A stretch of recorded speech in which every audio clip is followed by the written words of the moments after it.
Ok, ¿no? Desde el punto de vista reumatológico, bueno, yo les voy a hablar sobre la vasculopatía livedoide. Si bien es una entidad que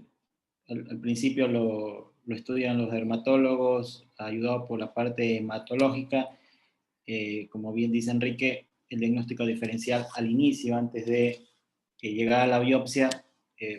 puede abrirse un abanico de diagnósticos y hay que estar preparados para eso y hay que sospechar de eso porque no solo puede confundir, sino que puede estar asociado a alguna enfermedad reumatológica y eso, bueno, yo les voy a hablar algo y espero que pueda llegar con algunos conceptos claros.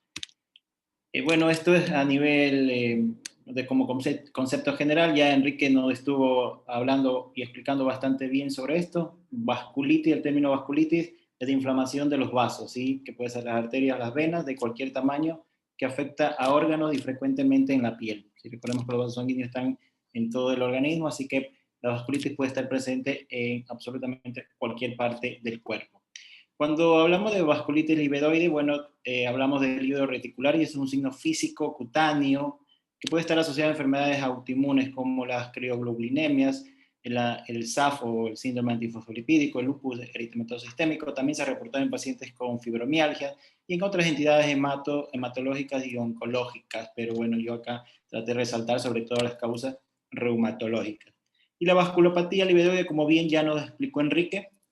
que este es un fenómeno más trombótico y no tanto de inflamación, pero que por su morfología puede confundirse al inicio con algún tipo de vasculitis, o sea, pensando de que tal vez esa entidad sea o ese vaso afectado, creamos que es por una inflamación y no tanto por un evento trombótico, o puede estar las dos a la vez. Bueno, esto es como para aclarar un poco el diagnóstico diferencial, si bien nosotros al inicio tal vez nos podamos confundir con estas úlceras, que puede ser de cualquier etiología y mientras no tengamos la biopsia o en ocasiones la biopsia tal vez no sea una forma tal vez en sus hospitales de forma de práctica, pueden tenerla de forma muy, muy rápida o no puedan alcanzarla, bueno, todos estos abanicos de diagnóstico diferencial se puede abrir, si bien es mucho más, pero como bien ya nos estuvo diciendo Enrique, la vasculopatía livedoide es, es confundida con una vasculitis y se la denomina como una pseudovasculitis, si bien hay otras causas de pseudovasculitis, bueno, acá entra la vasculopatía livedoide, pero también tenemos la vasculitis como ya les veníamos explicando, donde hay diversas causas de vasculitis y bueno, y discernir de qué tipo de vasculitis, eso voy a tratar un poco de explicarles y hablarles tal vez de las vasculitis más comunes y con el futuro esperemos poder tener alguna charla y hablar de vasculitis en específica.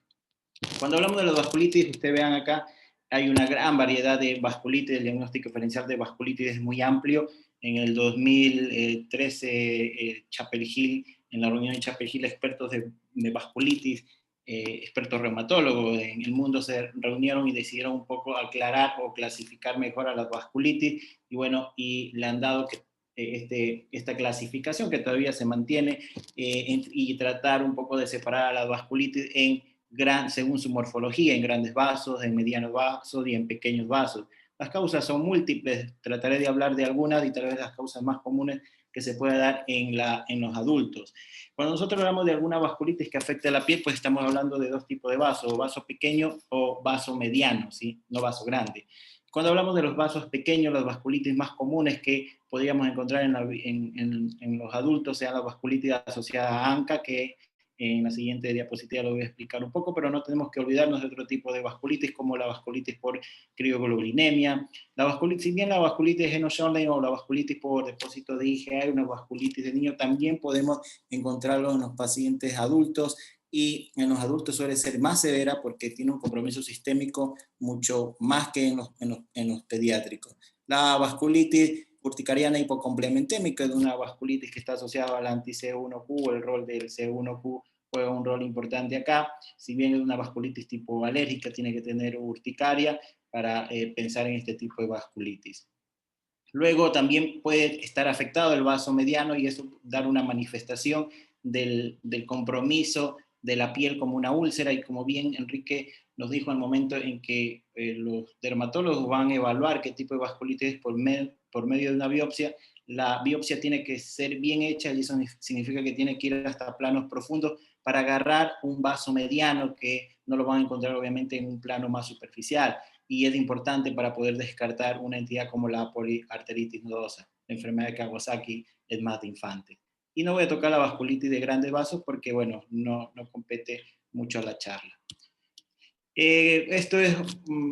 algo muy general, pero bueno, espero que les sirva cómo poder diferenciar las vasculitis ANCAS. Las vasculitis ANCAS, como ustedes ya vieron, son vasculitis de pequeño vaso. Si bien a veces se pueden comprometer el vaso mediano, pero predominantemente, como bien como concepto, es de vaso pequeño. Y recordemos que los vasos pequeños se van a encontrar sobre todo, si bien se encuentran en la piel, también se van a encontrar en los órganos, y por lo tanto van a tener cuando se compromete el vaso pequeño, van a tener un compromiso de órganos, y los componentes de la vasculitis ANCA o el compromiso puede ser muy variable, pero sí van a tener ciertas diferencias y ciertas similitudes. Uno es que comparten el tema del ANCA,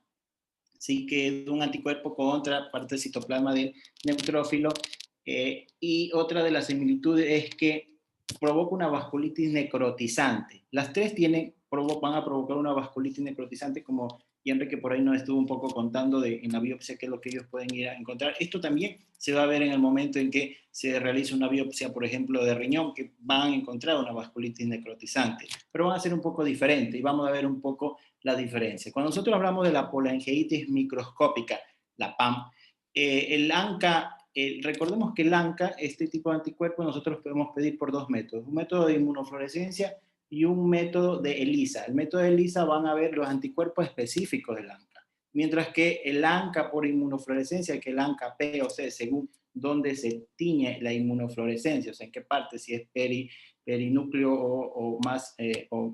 hacia la periferia, va a tener la denominación de ANCA por inmunofluorescencia.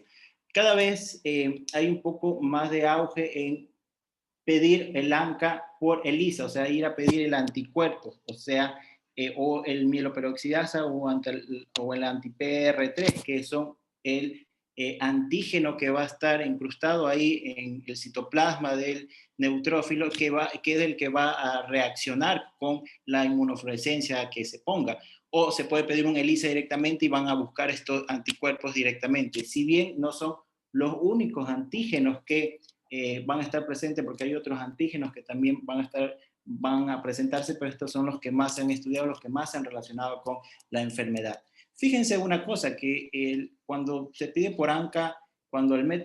se pide el ANCA, no todos tienen un 100%. Hay un porcentaje que puede ser un poco menos. Por ejemplo, en la polongitis microscópica, solo hasta el 70% de los pacientes pueden tener un ANCA por inmunofluorescencia. Y cuando nosotros vamos a pedir el tipo de ANCA por ELISA, que hoy por hoy es lo primero que se debe pedir, o sea, antes se pedía el por inmunofluorescencia, luego se pedía el ELISA, pero hoy las recomendaciones es pedir el ANCA por ELISA, porque no solamente tiene un mejor rédito, porque el tema del ANCA por inmunofluorescencia es un poco difícil a veces observarlo, es muy observador dependiente, más observador dependiente que el anticuerpo antinuclear por inmunofluorescencia. Por eso es que se recomienda, uno de esos motivos es pedir por ELISA, y otro de los motivos es porque parece que sí tiene un rol, sobre todo los títulos de este tipo de antígenos o de anticuerpos que se pide. La polongitis microscópica se caracteriza por tener MPO, sobre todo un porcentaje pequeño puede tener PR3, pero sobre todo van a tener un anti-MPO. Clínicamente van a provocar lo que ya les había comentado, una vasculitis necrotizante, pero sin granuloma, y eso es importante, que en la biopsia nos diga que no haya granuloma, y puede presentarse como una primera presentación clínica como un síndrome pulmón-riñón, y suele comprometer el sistema nervioso y el sistema nervioso periférico. ¿Cómo lo podemos diferenciar de la granulomatosis con polangeitis, antes conocido como el Wegener? Bueno, en este tipo de granulomatosis, la GPA o granulomatosis con polangeitis, el antígeno que predomina es el PR3, entonces el anticuerpo que vamos a tener presente es el anti-PR3. Este también va a ser una vasculitis necrotizante, pero es granulomatosa, y en toda su presentación es granulomatosa. Si yo le pido una tomografía del pulmón, voy a ver granulomas. Si yo le hago una biopsia, voy a ver granulomas. Y una de las características es que compromete mucho la parte orofaringe, o sea, la parte otorrino, va a comprometer mucho con sinusitis recurrente, con perforación de tabique, va a tener ese antecedente. También se puede presentar como un síndrome pulmón-riñón en este paciente, o sea, compromete tanto el pulmón como el riñón. Cuando nosotros hablamos de la otra vasculitis ANCA, que es la antes conocida como Churrestrauer, y ahora que ya se trata de cambiar el epónimo como la EGPA, que es la granulomatosis eosinofílica con poliangiitis, el antígeno predominante es el MPO, o sea, voy a tener un anticuerpo anti-MPO, pero el porcentaje, penosamente, de los pacientes que salen positivos es muy bajo. Por eso es que mucho de este tipo de vasculitis puede pasar desapercibido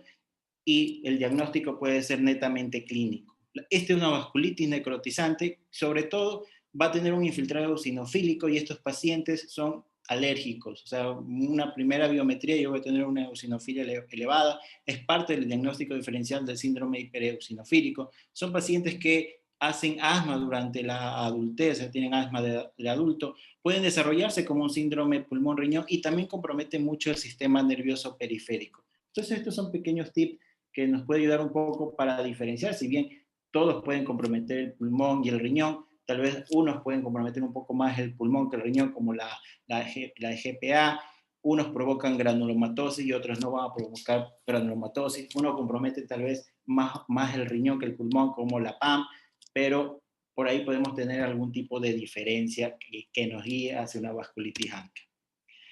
Otra de las vasculitis es la que le habíamos comentado, que es la poliarteritis nodosa, que es la PAN, ¿sí? Y esto acá se los pongo que es de vaso mediano, y eso es importante, lo que, bueno, volvamos a la primera, esta diapositiva acá, y fíjense que es de vaso mediano la PAN, si bien puede también tomar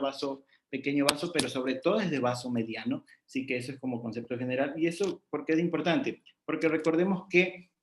los vasos que se encuentran a nivel de los órganos son vasos pequeños, no son vasos medianos. Entonces quiero decir con eso que probablemente no tome órganos como toma la vasculitis ANCA. Hay dos tipos de PAN, la PAN cutánea y la PAN sistémica. Una PAN cutánea que solo se limita a la parte cutánea como tal, y la PAN sistémica que va a tener manifestaciones sistémicas, no se correlaciona entre la una y la otra, pero se pueden diferenciar. Una de las características de la PAN sistémica es que no afecta el glomérulo, ¿sí? Y si el paciente tiene hematuria o tiene deterioro de la función renal, puede ser por algún infarto renal que tenga este tipo de pacientes. En su curso clínico, sobre todo, se asocia al virus de la hepatitis B y virus de la hepatitis C, pero obviamente con los nuevos tratamientos para virus de hepatitis B, con la nueva concientización de las vacunas del virus de la hepatitis B, cada vez se ve menos la prevalencia de este tipo de enfermedades, y cada vez como se trata de darle mejor forma a la vasculitis ANCA y a dar un mejor rol a ciertos componentes de la vasculitis ANCA, pues cada vez la poliarteritis nodosa se diagnostica un poco menos. En términos generales, afecta más a adultos, también puede estar en niños, pero afecta más a adultos entre 40 y 60 años. Es igual en el sexo masculino y femenino, y uno de los comienzos es medio insidioso y lento, ¿sí? Hasta el 30% de los pacientes no puede tener todos los síntomas en el primer momento y puede ir presentando los síntomas al pasar el tiempo. ¿Qué es lo que las manifestaciones clínicas que me va a hacer sospechar en este tipo de vasculitis? Son lesiones cutáneas, dentro de esas pueden ser las úlceras. Estos pacientes pueden tener dolor testicular, tienen o pueden tener mononeuritis múltiple, tienen isquemia mesentérica y debutan con dolor mesentérico, y tienen pérdida de peso. Eso es la sospecha clínica que me haría pensar en que el paciente podría tener una PAN. ¿Sí? Los diagnósticos me voy a ayudar con un laboratorio, viendo si tiene virus de la hepatitis B. Le voy a pedir una arteriografía dependiendo de la zona que yo sospeche, y voy a tener un patrón vascular irregular con aneurisma, y es un patrón arrosariado. Y en la biopsia, que debe ser profunda, voy a tener un compromiso del vaso mediano. Si bien todas estas lesiones de acá tal vez puede confundirme o este cuadro clínico con otro tipo de vasculitis, hay algo que me haga pensar lo contrario, que tal vez no se trate de una PAN. Bueno, que tenga el ANCA positivo, si tiene el ANCA positivo es poco probable que tenga un PAN. Que tenga las crioglobulinas positivas, recordemos que la crioglobulinemia es una vasculitis que a veces no la sospechamos, pero que puede estar presente y confundirse fácilmente con este tipo de vasculitis o con la vasculitis tipo ANCA. O que tenga un compromiso a nivel de la parte orofaringe o la parte glomerular, o tenga asma, y eso me haga pensar que clínicamente tal vez se está comportando más como una vasculitis ANCA. Y bueno, no podemos dejar a un lado a la enfermedad más autoinmune de todo, como el lúpus eritematoso sistémico, que tiene múltiples manifestaciones. Dentro de eso, uno de las asociaciones que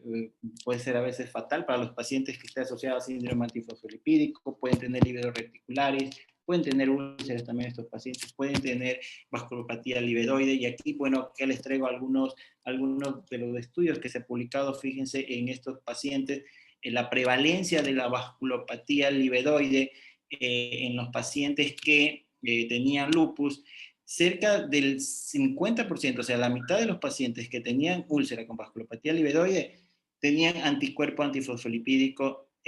o sea, anti-beta 2, beta-glicoproteína, o sea, anticardiolipina, ¿sí? O sea, lo que les quiero decir es que los anticuerpos antifosfolípidos le da un riesgo de que estos pacientes tengan este tipo de vasculopatía livedoide, obviamente porque lo hacen más protrombóticos, ¿sí? Igual sucede con el anticoagulante lúpico, que también es otro anticuerpo del síndrome antifosfolipídico. También estos pacientes tienen riesgo de poder tener este tipo de vasculopatía livedoide. Pero existe lupus que no tengan estos anticuerpos y que tengan la vasculopatía leve, sí se ha reportado, si bien son pocos casos los que se han reportado, pero hay reportes, y recordemos como lo que veníamos diciendo, este tipo de vasculopatía es protrombótica, y el lupus, bueno, si es que no se lo maneja bien, puede provocar un proceso proinflamatorio y puede ser protrombótico también.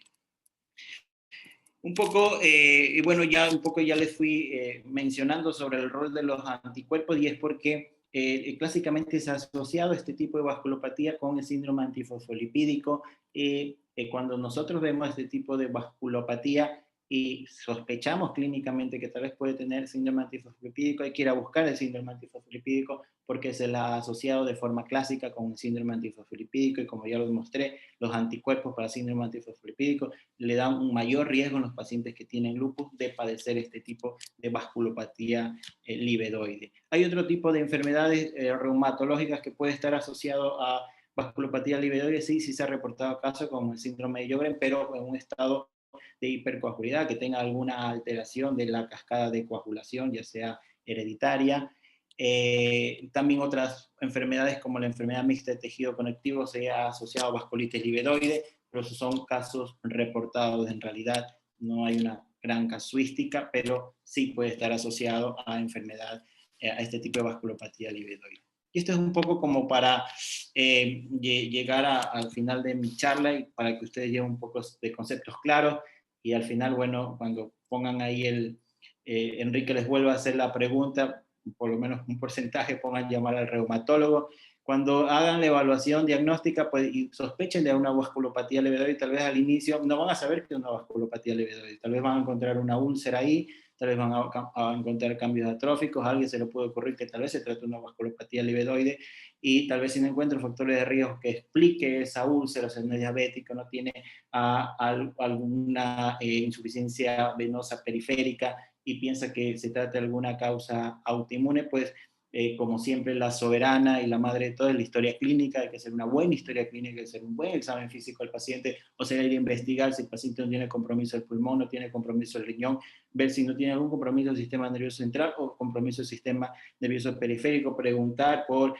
antecedentes de alergias, de asma, si ha venido perdiendo peso, si ha tenido episodio, buscar artritis, si ha tenido compromiso ocular como la escleritis, si ha tenido úlceras orales recurrentes, si ha tenido alguna alteración que me haga pensar en algún síndrome antifosfolipídico como pérdidas fetales de embarazo de alto riesgo, si ha tenido trombosis recurrente, si ha tenido dolor testicular, dolor abdominal, fiebre de origen desconocido, adenopatías, si orina de forma espumosa. Recordemos que la orina espumosa habla de que tal vez está cargado de proteínas, y tal vez el paciente esté perdiendo proteínas por orina, si tiene un fenómeno de Raynaud, si ha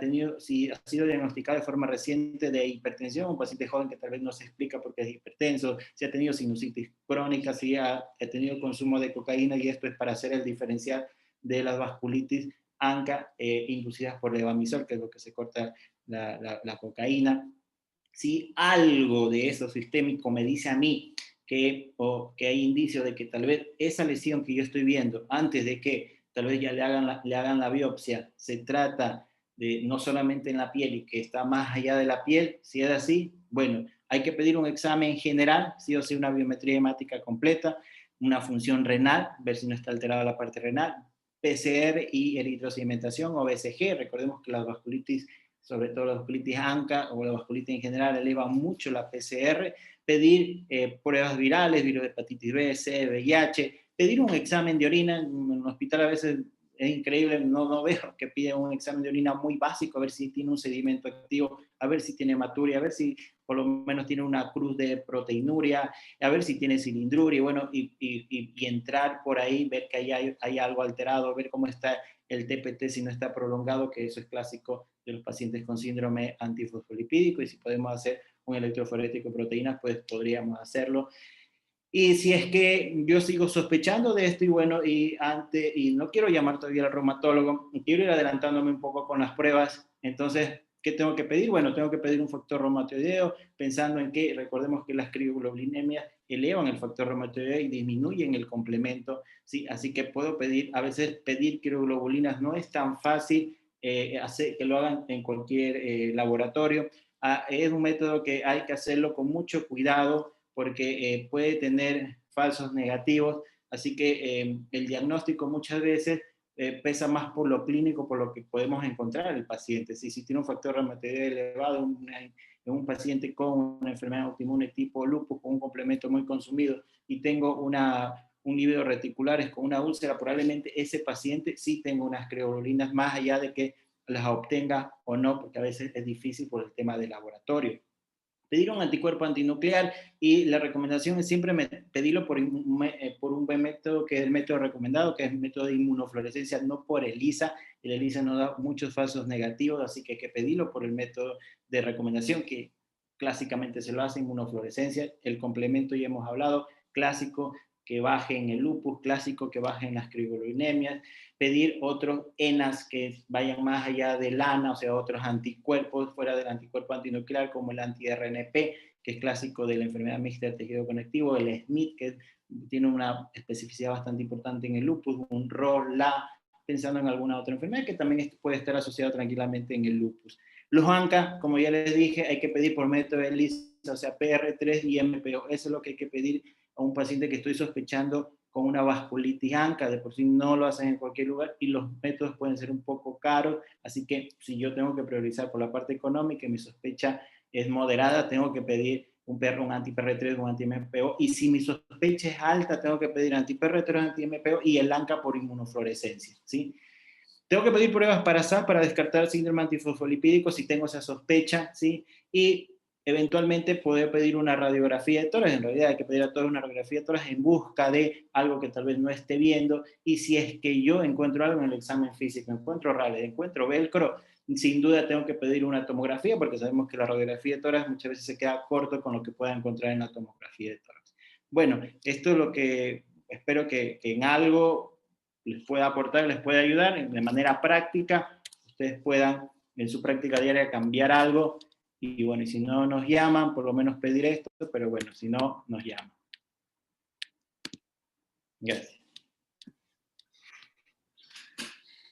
Muchísimas gracias, José, muy claro.